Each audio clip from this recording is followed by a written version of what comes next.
Because there's an endless amount of data available to us, and we have limited bandwidth to conserve. We might consider carefully curating the quality of what we allow in. This doesn't just apply if your goal is to make art of lasting significance. Even if your goal is to make fast food, it will likely taste better if you experience the best fresh food available to you during the process. Level up your taste.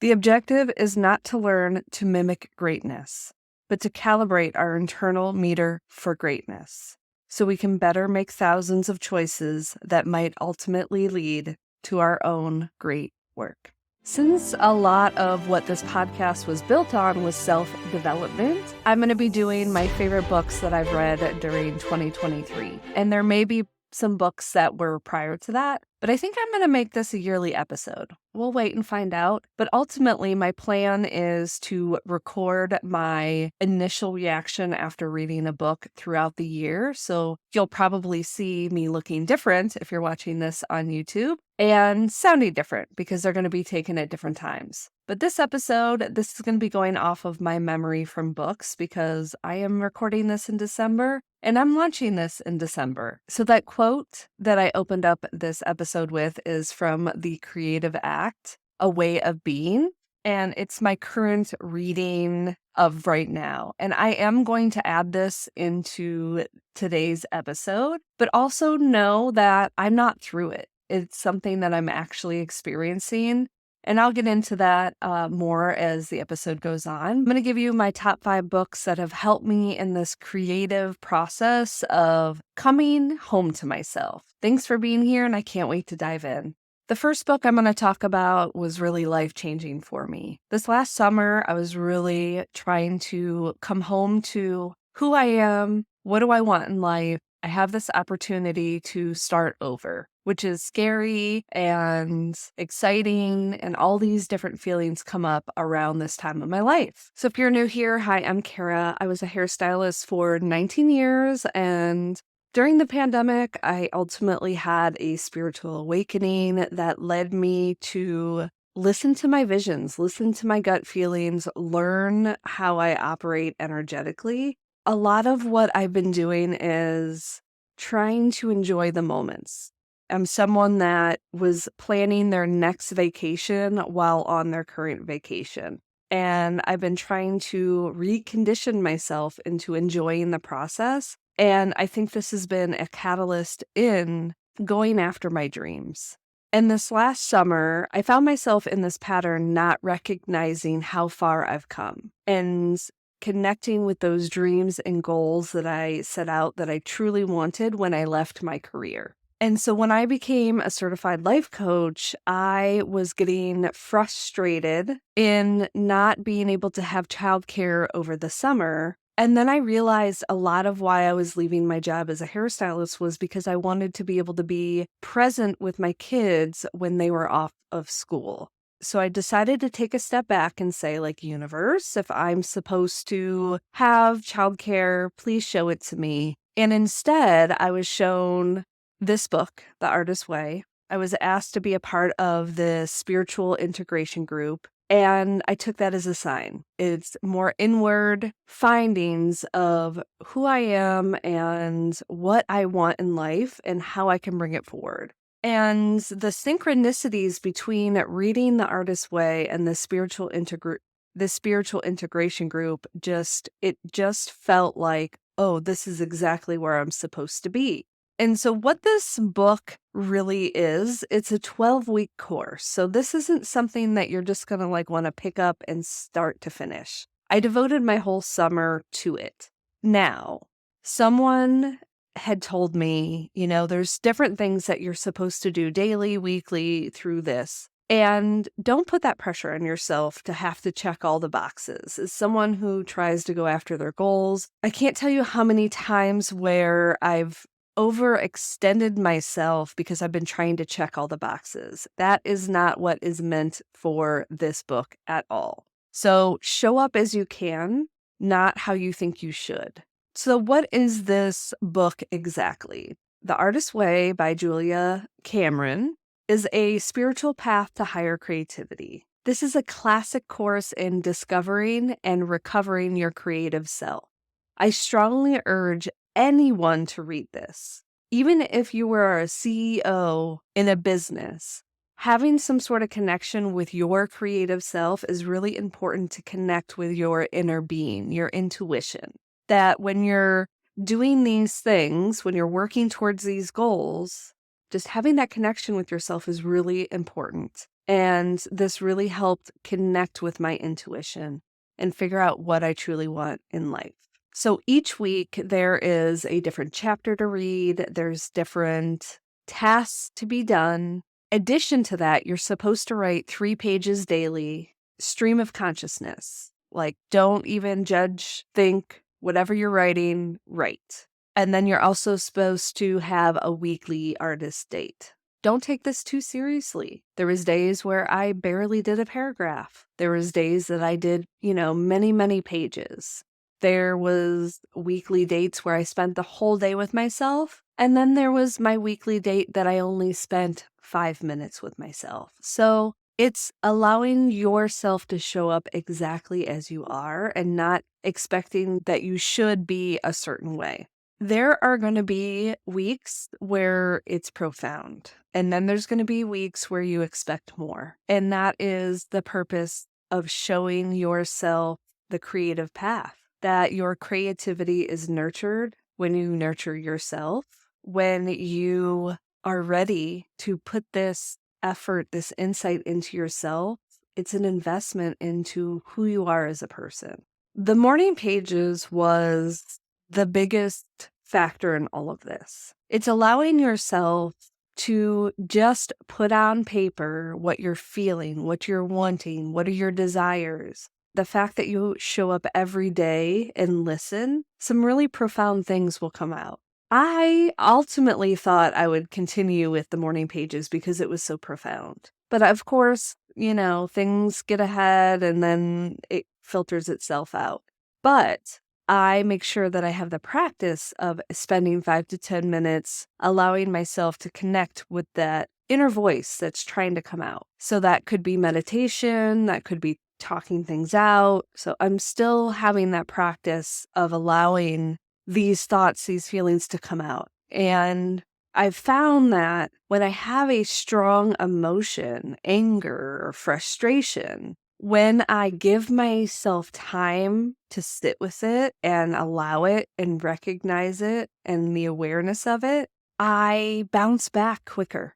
It's like when we let that frustration stay in our minds and it's just on loop. So having that practice with myself has been life-changing because it flows through me. And someone that specializes in energetics with my coaching, emotions are energy. These things are energy. And so how can we energetically be connected with our desires, our goals, and our dreams? And it's having that connection with it. If you're not going to read this book now, because I will say it's a devotion, don't do it until you're ready to devote that time to yourself. Because I want you to see it through. I want you to go through the whole thing. Because I want to say around week 9, it gets a little tough. And that's around the time where you're like, I don't know if I can do this anymore. And I urge you to keep going because it's a beautiful, insightful thing. I found out more about myself this summer than I think I have my whole life. I have this beautiful opportunity to start again. It's scary. I'm still trying to figure it out. But how am I supposed to curate this life that I envision if I'm not allowing myself to feel the feelings and think the thoughts and go through this process of really figuring out, who am I? What do I want? This book, it's going to do it for you. So if you're looking to invest in yourself and you do not have much money to do that, this is it. Don't take a course. Don't do anything that is telling you how to do things by someone else. Take this and make it your own. This is truly how you come home to yourself and leave that space, that time for these emotions, these desires, and these feelings to come through. So if you are looking for something like that, then The Artist's Way by Julia Cameron, beautiful experience. And if you haven't yet, I had a podcast episode with Abigail over the summer. Her and I were actually going through this book at the same time, and we were in the life of, I can't remember, I was listening to a podcast and it was talking about how the theme of 2023, and I think a lot of people were just internal, reflective. This is the book that I truly think would have helped so many people process through that. Not feel like they're stuck, more feel like I'm gathering information on what I truly want. And then when it's time to take inspired action, 2024 is that year to do that inspired action. This book will help you get clear on what that looks like for you. I'm hoping that I actually do this every year because it was that insightful. Like every summer, coming home to yourself, let's do this. So if you're someone that's like, okay, I want to do it, maybe in May, I'll put out an email to my email list of like, let's have this little group together and work on our higher creativity together. Next up on the list is the creative act, a way of being. I'm going to be honest with you. I feel like I'm cheating a little bit because I'm really not far in this book. But anytime I've needed a message into where I'm at, I swear every time I open this book, it is supporting me exactly where I'm at. I'm going to be upfront and honest. I am actually a Kindle reader, and you can see that my first two books I'm suggesting are actually paperback and hardcover. This one you need to have in your hands. This one, it's a book that you can just pick up and open a page and trust that the message that is meant for you is in here. I was trying to do that with A Course in Miracles, and it's just a little overwhelming. There's just like so much to it. Like, this is digestible. This feels like it kind of speaks to your soul, and it's like, what is the message? If you're someone that's like, what is my message today? You can open it. Any role is worth testing, be it conscious or unconscious. Challenge your assumptions and methods. You might find a better way. And even if it's not better, you'll learn from the experience. All of these experiments are like free throws. You have nothing to lose. Well, yes, that's exactly what I needed to hear today. And I just opened the page live with you guys right here. What is this book exactly? It's just a piece of art. It's very small little chapters. I can't even really call them chapters. It's something that when I really want to ground into my day, I want to have some luxury with my coffee, this is the book I pick up. I sit, it allows me to be with myself. There's always something insightful that comes from it. I honestly, when I first heard about it, was like, well, I already did The Artist Way. I don't need to do another art book, another creative book. And that's something that I've found that even as a hairstylist, I never called myself an artist. I really fought that idea of this is who I am. The Artist's Way was the first one that kind of like opened the floodgates of like, oh no, we're all artists. Every single person has this artistic portion of them. It just depends on what they do with it, what they cultivate with it. This one is more in the like artist mindset a little bit, but I still think the lessons are for everyone, not just artists. So if you're looking for a coffee table book, if you're looking for something that you can just flip open and read a page, it's something that you just take a piece here and take a piece there. And as someone that likes to like read a book and like check it off their list, this is very different than what I'm used to, but it's been very nourishing. It truly is something that I think can help anyone in the process of where they're at. It connects you with now. It connects you with yourself. And when you're trying to cultivate these dreams and these goals, you got to come back to yourself first. It's a way of being. In my intuitive holistic life coaching certification, there was a lot of requirements that I had to go through to actually become certified. And one of the things was reading a book off of this recommended book list. Now, I love reading about self-development, but I felt like I wanted to read something a little different than the normal self-development book. And so the next book I'm recommending is The Alchemist. And it is definitely a self-development book, but it's a story. It takes you on this journey. It was exactly what I needed to read during this course.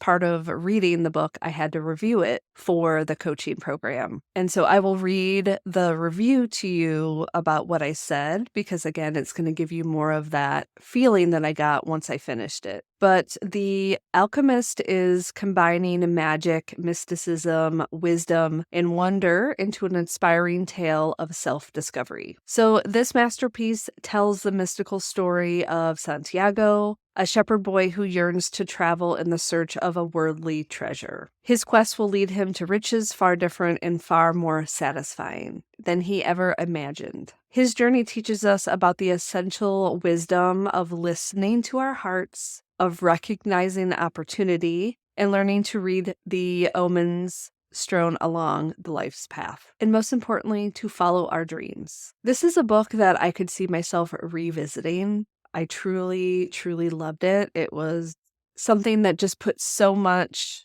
power into, again, listening to that inner voice we have.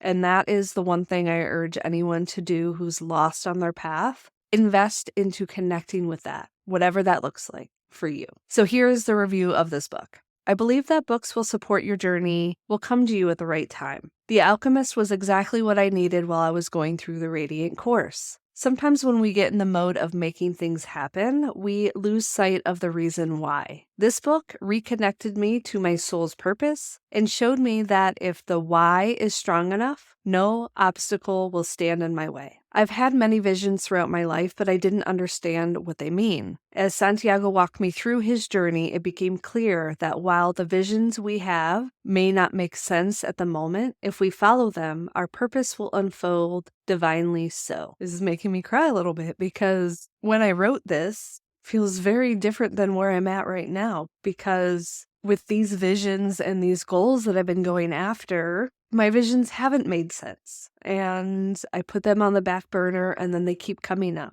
And so right now they're coming back up again. Our purpose will unfold divinely so. I've been picking up the pieces of my puzzle, not sure what the picture is going to look like. I still don't really know, but I truly believe if you invest in yourself, you invest in your intuition, and you let your visions, your dreams, your desires come forth, you have a place that you're putting them. Like, you'll figure it out. And I haven't figured it out, but it's been a beautiful journey along the way. I wrote this review almost a year ago, and it brought me to tears. So if that's not enough to get you to read it, I don't know what else will. This might not be your cup of tea, but it truly was, again, supportive, exactly where I was in my journey. The next book I technically read in 2022. It has been coming to the surface when I've been looking at my desires, my dreams, and my visions. Now, I don't remember the quote exactly in this book. She had said something that, like, if you have this vision, this dream, and you don't actually grab it and try to turn it into something, someone else is going to do it. It's going to be someone else's. There's a whole story about it in this book. And so I come back to these dreams and these visions I've been working on for the last 4 years. These dreams and visions have been something that catapulted me into leaving my career of 19 years. Now, there was other factors. That wasn't the main factor. But I have these moments of, if these dreams and visions are birthed by someone else, because I didn't take action on it, I would be really sad. Like, I could see myself on my deathbed regretting not taking a chance. This book helped show me that my visions, my desires are mine. And if I want them, it's up to me to make them come forth. So this book, she digs deeper into her process to share her wisdom, her perspective about creativity. And I think that's beautiful that everything in this world, everybody has a different perspective.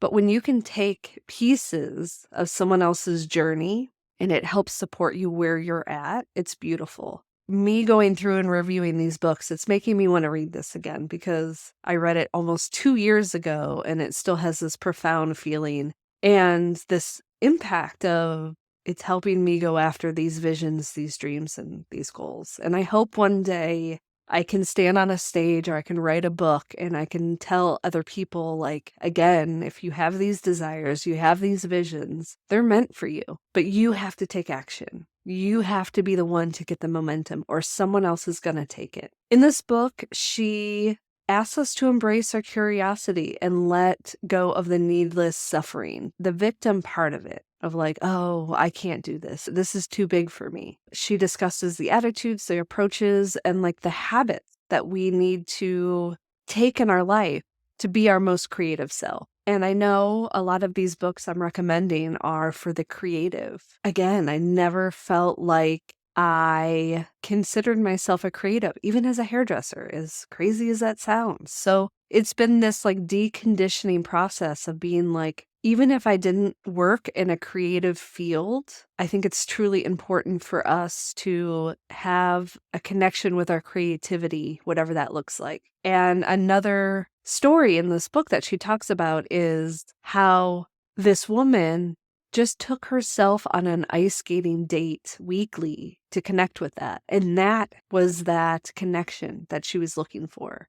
So it doesn't mean you have to leave your career to have this connection with your creativity. How can you bring it into your daily, weekly, even monthly life? Elizabeth Gilbert just encourage us to uncover these strange jewels that are hidden within each of us. And that's it. It's like your creativity is different than mine. I encourage you to find yours. Simply infuse creativity into your everyday, even if it's just for a few seconds. The last book I'm recommending is a little bit different. It has just been something that I keep referring back to. This is something that you can read from front to back, but knowing that when there's wounds or there's inner work that needs to be done, when we acknowledge it, we see the pattern that it's creating, and then we can actually take action to change that. I think so many people would catapult themselves towards their dreams, towards their desires, towards the things holding them back in those few steps. And so the Inner Work book does exactly that. It talks about the different wounds. It talks about how it shows up in our life. And then it talks about how we can reframe it, recondition ourselves to move past it. This book isn't going to be for everyone. It's just someone who maybe is a coach or maybe wants to help other people healing on their path. I truly think the book is just a way that will bring insight on how these wounds may be showing themselves in our daily life. Something that I've been toying around with is curating these retreats for these reality stars because their wounds are being shown on TV. I did a couple episodes. It kind of felt stuck. It's not feeling the momentum that I want. So I am going to kind of come at it a different way. And I honestly feel like one of the quotes I just said from the Creative Act earlier in this episode actually says that. So it's just showing that I still feel really passionate about helping people understand healing and how it can help them. But this Inner Work book is supporting me in creating these things because it's helping me decode these wounds that are coming up for people. It's helping me understand more. Hurt people. When you see their wounds, you can see why they're hurting people. So if I can help create a few-day retreat to help someone nurture these wounds, then I truly think that it's, helping people on the healing path. If you're wanting something that's just going to help you understand people and their wounds better, then this is the book. This isn't something that you'll again, it's probably something that you're going to refer to versus reading front to back. It's been really helpful for where I'm at right now. And that's what these books are here, is when you're looking to find a resource that's going to help you right now. Here are some. These were just some of my favorite books. I hope one of these books jumps out to you and you spend a little bit more time cultivating this self-relationship, because ultimately it's that self-investment, it's that self-development and understanding who we are and what we really need in that season of our life. Like I said, I think for 2024, I'm going to record my reviews right after I read them. So you'll see me look a little different if you're watching this on YouTube. And just as we wrap up this episode, remember that hitting the like button, leaving a comment, or sharing this content, you're not just supporting my channel, you're actively contributing to the flow of the 7 universal laws. Together, we're cultivating a vibrant, flowing stream of wisdom and positivity. So keep riding that cosmic current. Keep sharing the love, and until our next rendezvous, stay true to your unique flow. See you in the next adventure. We'll chat soon.